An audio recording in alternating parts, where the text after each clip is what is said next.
وحی کا نزول۔ جس محتم بشان مقصد کی تبلیغ اور تکمیل کے لیے محمد صلی اللہ علیہ وسلم دنیا میں بھیجے گئے تھے، اس کے ظہور اور اعلان کا زمانہ قریب آتا جا رہا تھا۔ انسانیت کی تاریخ کا آخری اور سب سے زیادہ روشن ورق الٹنے کے لیے قدرت کے ہاتھ جنبش میں آنے والے تھے۔ اندھیرا آپ ہی آپ کپاتا اور سمٹتا جا رہا تھا، جیسے اجالے کے لیے جگہ خالی کرنی ہے۔ برائیاں پسینہ پسینہ ہوئی جا رہی تھی کہ نیکیوں کا دور شروع ہونے والا ہے۔ گمراہی کی جان لبوں پر آ گئی تھی کہ ہدایت کا ستارہ انقلاب کے جھروکے سے جھانک رہا ہے۔ کائنات کا ایک ایک ذرہ تبدیلی محسوس کر رہا تھا، اور جب اپنی پوری جوانی پہ آ چکی دنیا جہاں کے واسطے ایک آخری نظام آیا کا پیام فضا میں گونج رہا تھا۔ محمد صلی اللہ علیہ وسلم پر غور و فکر اور استغراق کی کیفیت طاری رہنے لگی۔ مکہ سے تھوڑی دور پر حرا نام کا ایک غار تھا۔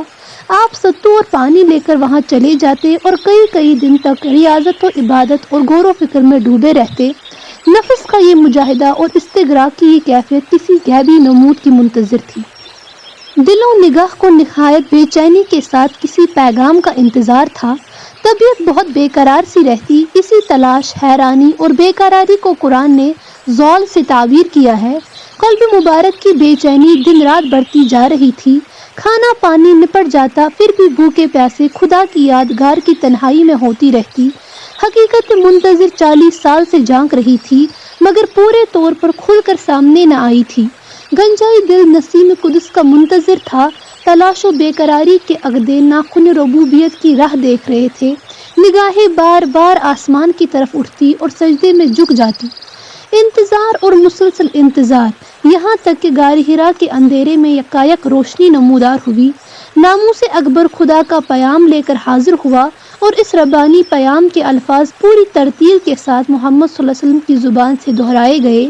اس پیام میں نخستی اور وحی اولین میں خدا کے نام کے ساتھ انسان کی تخلیق کا ذکر تھا، اور اس لیے کہ انسانوں سے خدا کا ٹوٹا ہوا رشتہ جوڑنے کے لیے محمد بن عبداللہ کو نبوت عطا ہوئی تھی، اور اسی مقصد عظیم کی تکمیل کے لیے آپ کو دنیا میں بھیجا گیا تھا۔ کسی معمولی فرما روا حاکم اور افسر کا حکم پڑھ کر اور پیام سن کر دل کی حالت دگرگوں ہو جاتی ہے، اور یہ تو رب السماوات والارض کا پیغام تھا۔ اس کی طرف سے وحی بھیجی گئی تھی، جس کی ربوبیت اور قدرت سارے عالم کو گھیرے ہوئے ہے، جس کے ہاتھ میں تمام لوگوں کی پیشانیاں ہیں۔ وہ اگر چاہے تو یہ اونچے اونچے پہاڑ پلک جھپکنے سے پہلے دھوئیں کی طرح اڑ جائے، پرشور سمندر ریگستان بن جائے، اور ٹھنڈے ستاروں سے انگارے برسنے لگے۔ فطری طور پر اتنے عظیم الشان پیام کے بعد قلب کو انس کے ساتھ ہیبت سے بھی متاثر ہونا چاہیے تھا۔ یہی انسانی فطرت ہے۔ حضرت محمد رسول اللہ کا دل بھی ہیبت الہی سے متاثر ہوئے بغیر نہ رہ سکا۔ یہ پیام اگر محمد رسول اللہ صلی اللہ علیہ وسلم کی جگہ کسی پہاڑ پر نازل ہوتا تو یقیناً پہاڑ ریزے ریزے ہو جاتا۔ یہ اسی ذات کے قلب پروکار کی طاقت تھی جو ذمہ داری کے اس بار گرا کو سہار لیا۔ جبریل تھے، خدا کا کلام تھا، تجلیہ تھی، محمد عربی تھے، اور غار حرا تھا۔ ہم تو بس اتنا ہی کہہ سکتے ہیں، جو بات ہمارے قلب پر نہیں گزری، جس کو ہم نے اپنی آنکھ سے نہیں دیکھا، اس کی تشریح آخر کس طرح ممکن ہے؟ وحی الہی کی کیفیت محبت وحی کے سوا اور کون بتا سکتا ہے؟ یہی وہ مقام ہے جہاں لفظ کام نہیں دیتے۔ شرح و بیان کا جس جگہ دم گھٹنے لگتا ہے، زبان گنگ ہو جاتی ہے اور قلم کانپ جاتا ہے۔ ہم زیادہ سے زیادہ اپنی زبان میں اتنا کہہ سکیں گے کہ غار حرا کی تقدیر چمک گئی، اس کے ذرے رشک طور بن گئے، تمام گرد و پیش تجلی زار نظر آنے لگے۔ مگر یہ سب رسمی تشبیہ ہے جو ہر کسی کے لیے استعمال ہوتی رہتی ہے۔ محمد رسول اللہ کو جن تجلیات اور کیفیات کا مشاہدہ اور احساس ہوا، ان پر یہ رسمی باتیں زیب نہیں دیتی۔ ہمارے حواس نے جن کیفیات اور مشاہدات کا خواب بھی نہیں دیکھا، ان کا اظہار ہم کر بھی تو نہیں سکتے۔ فلسفے کو اس منزل میں آ کر حیرانی ہوتی ہے، عقل کی آنکھوں میں چکا چوندھ پیدا ہو جاتی ہے، اور دماغ سراسیمہ ہو جاتا ہے۔ یہی وہ مقام مقدس اور عالم وراء الورا ہے جہاں یقین اور صرف یقین کے چراغوں کی روشنی میں صراط مستقیم نظر آ سکتی ہے۔ بے یقینی اور شک و تذبذب کے پاؤں یہاں جم ہی نہیں سکتے۔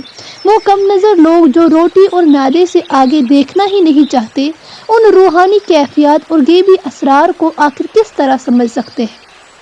اس پر یقین لانے کے لیے کارل مارکس اور اسٹالن کا دماغ نہیں، ابوبکر صدیق رضی اللہ تعالیٰ عنہ، علی مرتضیٰ اور بلال حبشی رضی اللہ تعالیٰ عنہ کے قلوب عرفان آثار چاہیے۔ محمد رسول اللہ صلی اللہ علیہ وسلم غار حرا سے مکان تشریف لائے تو پیشانی مبارک سے پسینہ ٹپک رہا تھا، ہیبت الہی سے چہرہ متغیر تھا۔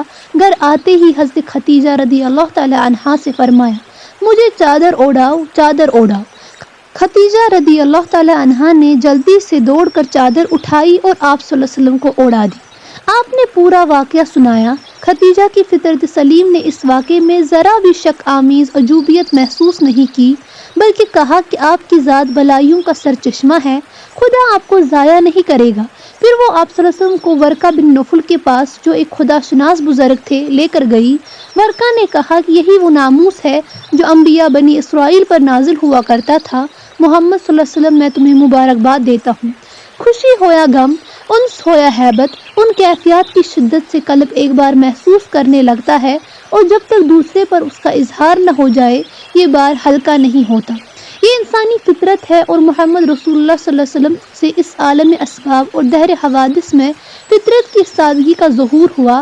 پھر قدرت شاید اس ذریعے سے عورت کا درجہ اور مقام بعثت مبارک کے پہلے ہی دن بلند کرنا چاہتی تھی، یعنی یہ کہ حبوط وحی، نزول جبریل اور آغاز نبوت کی پہلی تصدیق صنف نازک کی زبان سے ہو، اور اس کے محبت برے تسکین آمیز کلمات سے ہیبت میں انس کا رنگ پیدا ہو جائے۔ اللہ کے نام اور پیام کی ہیبت خود اپنی جگہ بولتی ہوئی تصدیق ہے۔ وہ شخص فطرت انسانی کی نزاکت اور آدمی کی طبیعت کے مذاق صحیح سے بے خبر ہے، جو اس سادہ سی بات کو تصدیق اور عام تصدیق کے الجھاوے میں ڈال کر تشکیک و تذبذب کا دروازہ کھولنا چاہتا ہے۔ لوگ واقعات کو اپنی ذاتی رجحان کے پیمانے سے ناپنا چاہتے ہیں، اور جب کوئی واقعہ اس پیمانے پر پورا نہیں اترتا تو پھر وہ اس کے وقوع ہی سے انکار کر دیتے ہیں۔ جرح و تعدیل کی غلط اندیشیاں اور فکر و نظر کی کم گوشیاں